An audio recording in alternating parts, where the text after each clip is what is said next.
From Hollywood, Colgate Tooth Powder presents The Mel Blanc Show, written by Mac Benoff with Mary Jane Croft, Joe Kearns, Hans Conried, Alan Reed, the Sportsman, Victor Miller and his orchestra, and starring the creator of the voice of Bugs Bunny. What's up, Doc? Yes, Colgate Tooth Powder for a breath that's sweet and teeth that sparkle brings you The Mel Blanc Show with Mel playing his new character, Zookie. Hello, everybody. Hello, everybody. Hi. And starring himself in person, Mel Blanc. Hi, folks. Ugga, ugga, boo, ugga, boo, boo, ugga.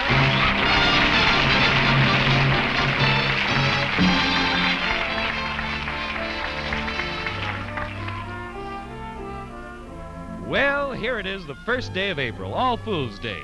All over the country, people of dignity drop their cloak of respectability and declare open season for silliness. And the people in Mel Blanc's little town are no exception, especially Mel Blanc himself. Anyway, let's sneak into his fix-it shop and listen. Shh, he's on the phone. Is that you, Henry? I have a phone call for you from Dr. Rooster. Just a minute, I'll put him on.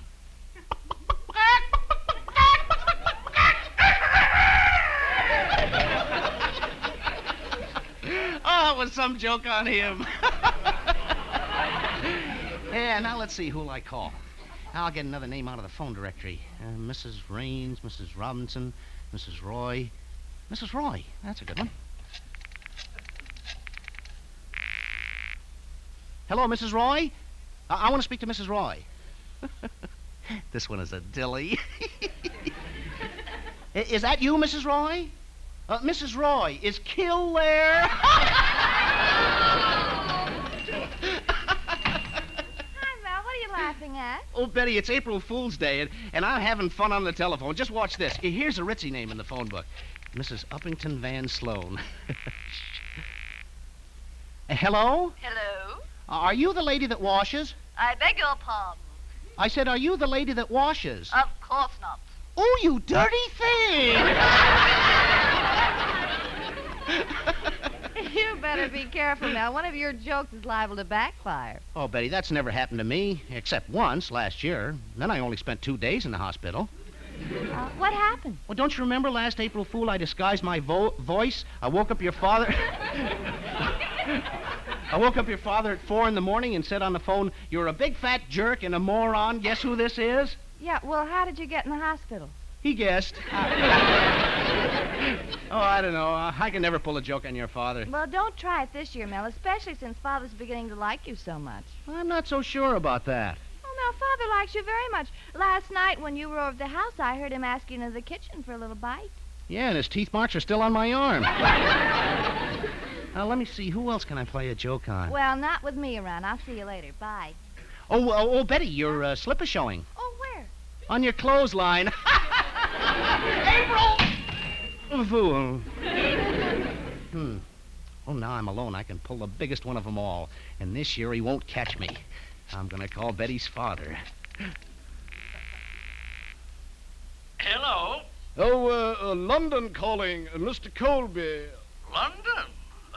Yes, this is Mr. Colby. This is Smythe Twombly, the lawyer, calling. Mr. Colby, it is my duty to inform you that your uncle, Sir Percival Colby, has just been buried. Buried? Had to. Dead, you know.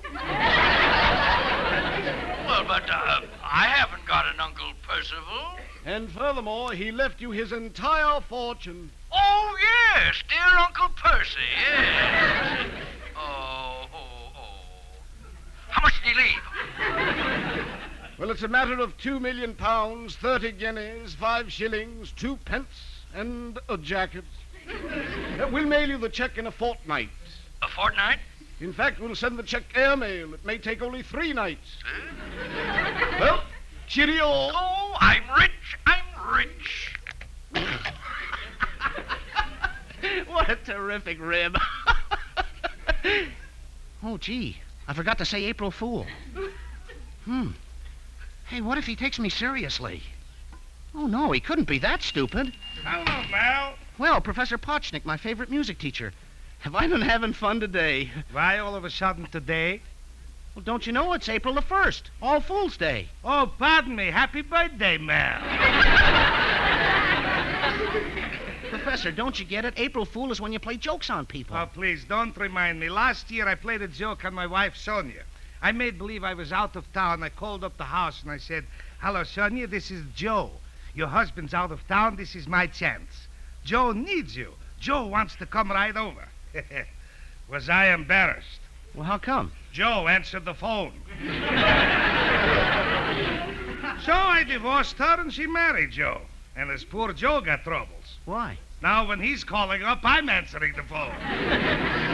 Say, are you going to get married again, Professor? Yes, but with someone in my own profession. Here is an ad I'm putting in the Musical Digest. Male piano teacher wants to marry female piano teacher, object, baby grand. Well, Mel, I got to be... Oh, hello, Mel. Hello, Professor. Well, congratulate me. I'm a millionaire. Well, Mr. Oh, Colby... here, Mel. Have a box of soap chips. Well, have 2 boxes. Mr. Colby... Well, don't stand there like that. This isn't just money. It's soap chips. You came into a fortune? Yes, 2 million pounds. My uncle in England died. Well, I'm giving away my supermarket, and I'm going to build another one. I'll build the biggest in the world. In fact, it'll be so big, people will think it's a drugstore. Mr. Colby, I think there's something you ought to know. Oh, not now, Mel. I've given away half my supermarket, and I came down here to give you anything you want. Now, what do you need? Mr. Colby, is it hard to get rope? No, I'll give you just as much as you want. Well, I just want a little for my neck. Listen, No time. Yippee! I'm a millionaire. Come on, Professor Potchnick. Yippee! Oh, I just happen to think, please, Professor. No. My uncle died. Isn't that terrible? Yes, terrible. Tell me, are you giving away Russian caviar? Yes. What kind? You want red or black? Well, as long as you're in mourning, make it black. Oh, what have I done? This is the worst fix I've ever gotten myself into. Mr. Colby finds out it's an April Fool joke.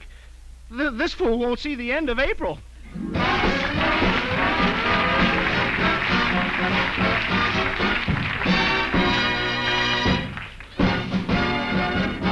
Use Colgate tooth powder, keep smiling just right. Use it each morning and use it each night. It cleans your teeth, makes breath so sweet. Use Colgate tooth powder. Want teeth that sparkle and dazzle, a breath that's fresh and sweet? Then try Colgate tooth powder, for the new all-purpose Colgate tooth powder cleans your teeth and sweetens your breath. Yes, this new all-purpose tooth powder produces an amazingly rich, active foam that's marvelously effective. Every time you brush your teeth with this new all-purpose Colgate tooth powder, your whole mouth feels clean, sweet, fresh. Your teeth regain their natural sparkle. It's been proved in 7 cases out of 10 that Colgate tooth powder instantly stops unpleasing breath that originates in the mouth. And as for cleaning, you can depend on Colgate tooth powder revealing the natural brilliance of your teeth. Yes, Colgate tooth powder, the new all-purpose tooth powder, does everything you can expect or ask of a dentifrice. Try Colgate tooth powder today for teeth that sparkle and a breath that's sweet. Use Colgate tooth powder. And now, Victor Miller, the sportsman, and you can't see the sun when you're crying.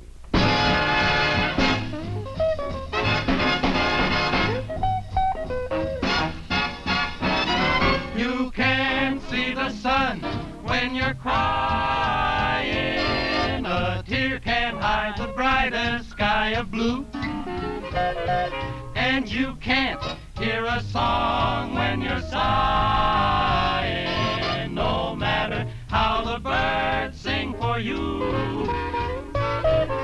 Suppose you made believe your eyes Were cloudy window panes, I'm sure you'd clean 'em up to look for rainbows when it rains. 'Cause you can't see the sun when you're crying. So smile and let the sun shine through.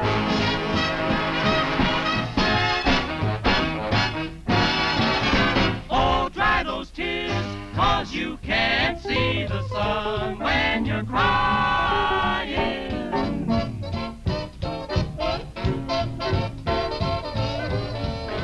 You can't even hear a robin when you're sighing.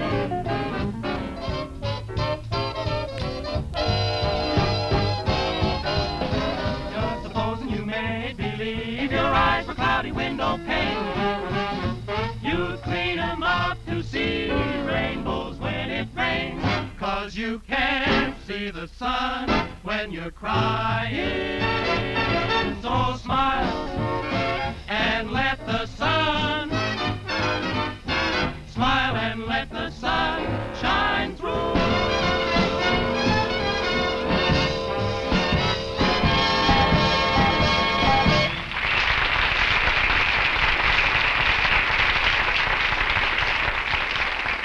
Well, back to Mel Blanc. Mel's innocent little April Fool joke has gotten him into plenty of trouble. He phoned Mr. Colby pretending to be an English lawyer and convinced Colby that his uncle had died and left him $1 million. The joke went so well that Mr. Colby is giving away his supermarket to everybody in town, expecting the money to arrive from England. While Mel is figuring out how to break the news to Mr. Colby, along comes more trouble in the person of the town beau brummel, Hartley Benson. Hello, Hartley. What's new in your life? Nothing. I'm still crazy about great big adorable me. In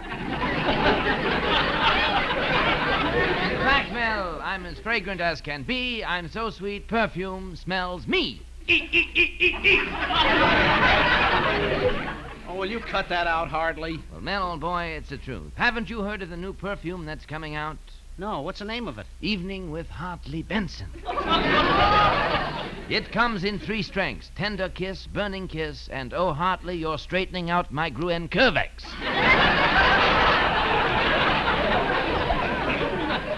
I received the first test bottle of it just last week. Well, how was it? Well, I sprayed myself with half the bottle because I had a date with a gorgeous, glamorous blonde. Well, what happened? Nothing. I smelled so good that I stayed home and danced with myself.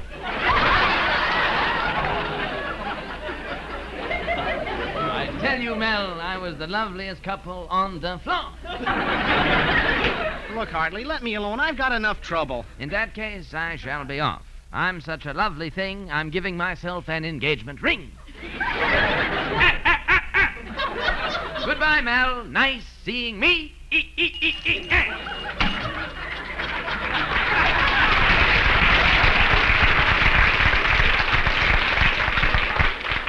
What a character. Next time he does that, I'm going to throw him a fish. Gosh, Mr. Colby is still giving things away.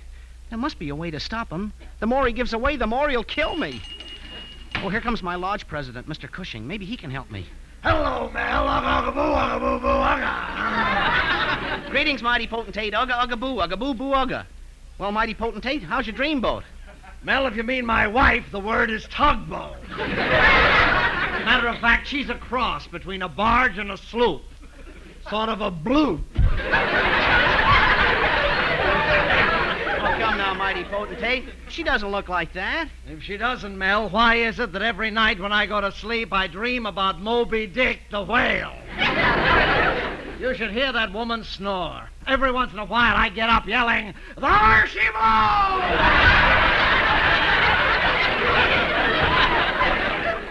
Mel, you should see her open her mouth when she snores. Jonah could walk in standing up. What a woman. You sound pretty disgusted, mighty potentate. Well, the other day I was cooking. I could hear my wife nagging, "Salt the potatoes, clean the lettuce, watch the biscuits." Then my wife came into the kitchen. She lit the burners, opened the door, and said, "Oh, John, put the turkey in the oven." Gad, what a temptation.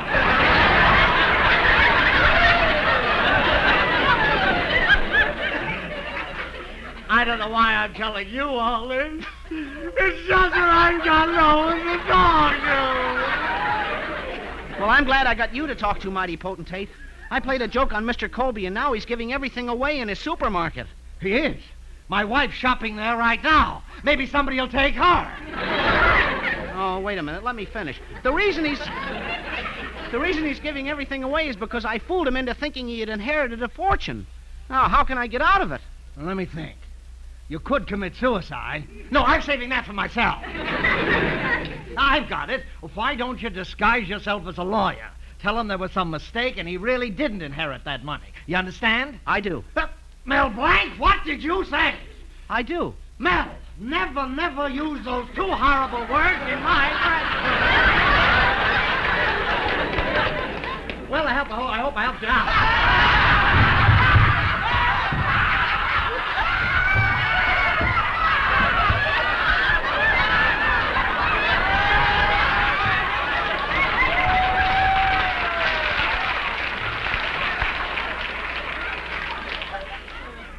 guess it's high time I better be going now.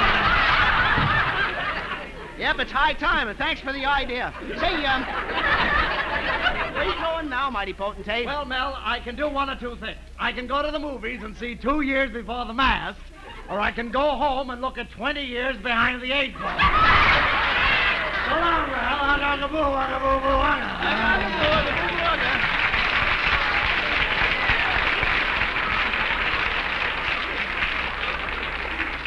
Well, at last I've got a way to get out of my troubles. I'll be an English lawyer, and I'll have Zuki tell Mr. Colby I'm coming over tonight. Oh, Zuki! Zuki!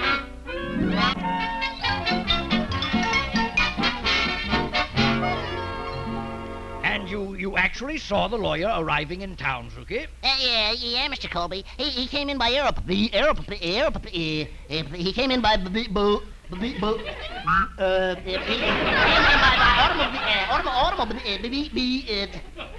He came in under a freight car. Oh, that's a funny one. I thought so, too. Well, he's probably come with the money. Oh, here, have a smoke, Zuki. It's a quarter cigar. Oh, gee, it's wonderful. It's who smoked the other 3 quarters? Oh, here, I light it for you. There we are. Colby, a millionaire. Gee. It's like a Corona. It's a Havana Panatel. Smudge pot.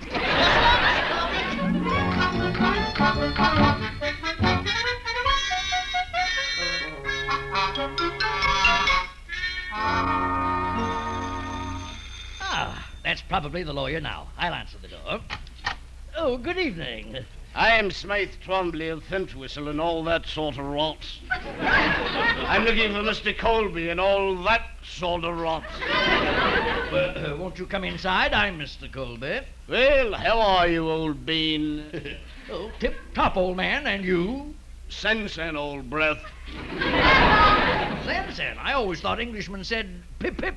Frankly, old boy, I've had a very tiresome journey.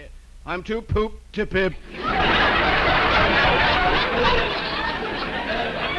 Smythe Twombly, tell me, where in London does your firm have its office? Number 10 Downing Street. But Atlee lives there. We're putting on new help all the time. Nice fellow, Clem. Clem? Oh, then I suppose you know Winnie. Who? Winnie. All right. Now about the money. Oh, yes, the money. When do I get it? Mr. Colby, there isn't any money. What? You don't get a red cent. I mean, you don't get a lavender farthing. Why, it's Mel Blanc. I'm going... I get it, Mel. Oh, it's an April Fool joke. You're trying to make me think I'm not getting the money, aren't you? You're not. Huh? Mr. Colby, now don't get excited, but it was me who called you up in the first place. What? You're not getting a penny. Oh, I can't believe it. I can't believe it. Come now, you're not trying. Mel Blanc, I'm going to break every bone in your body. Mr. Colby, please, I didn't mean it. Don't break my bones. Yeah, you're right. I'm going to take this gun and shoot you instead. Shoot me? Oh, Mr. Colby, please. Break my bones. Nope. I'm going to shoot you. Oh, here, start on my arm. Go ahead, snap it in half. Enjoy yourself. Go ahead.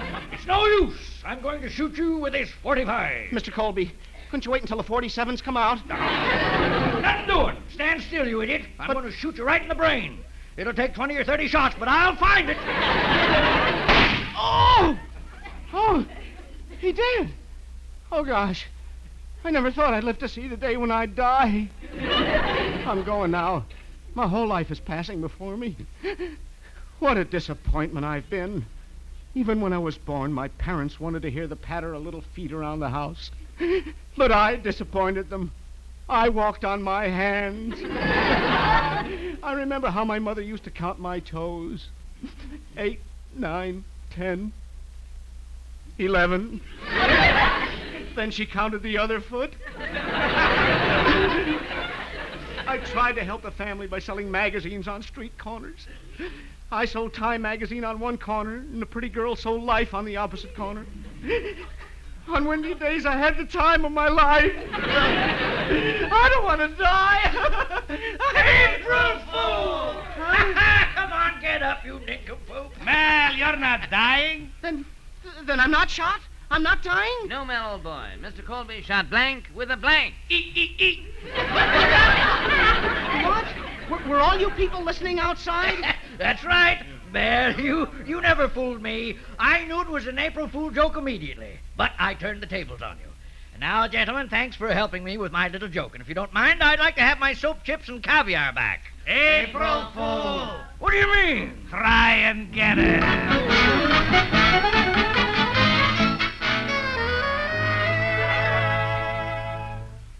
Gosh, Mel, how long do you think you'll be able to hide out in your fix-it shop? Until your father calms down, Betty. Gosh, what a day this has been.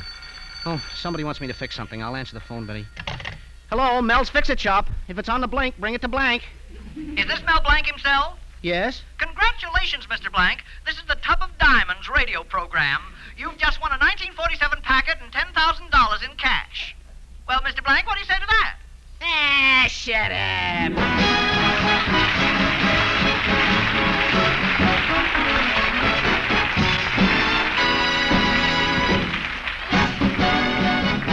Use Colgate tooth powder, keep smiling just right. Use it each morning and use it each night. It cleans your teeth, makes breath so sweet. Use Colgate tooth powder. Fresh and lively and very pleasant to taste is Colgate tooth powder, the all-purpose tooth powder. As soon as the brush touches your teeth, Colgate tooth powder makes rich, active foam that cleans and freshens every corner of your mouth. Makes your breath sweeter. Yes, indeed. In 7 cases out of 10, it's been proved that Colgate tooth powder instantly stops unpleasing breath that originates in the mouth. And oh, what a wonderful cleansing job Colgate tooth powder does. Leaves your teeth with that pearly, smooth feeling, reveals their natural brilliance. So for teeth that sparkle and a breath that's sweet, try Colgate tooth powder, the all-purpose tooth powder. Use Colgate tooth powder.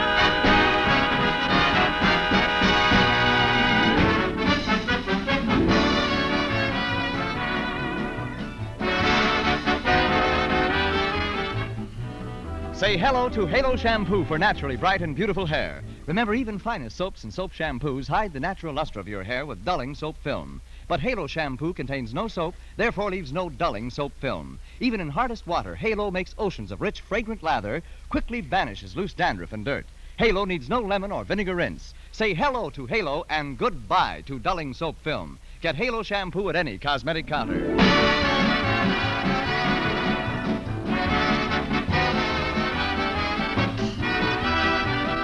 Remember, Mel Blanc at the same time every Tuesday night. This is CBS, the Columbia Broadcasting System.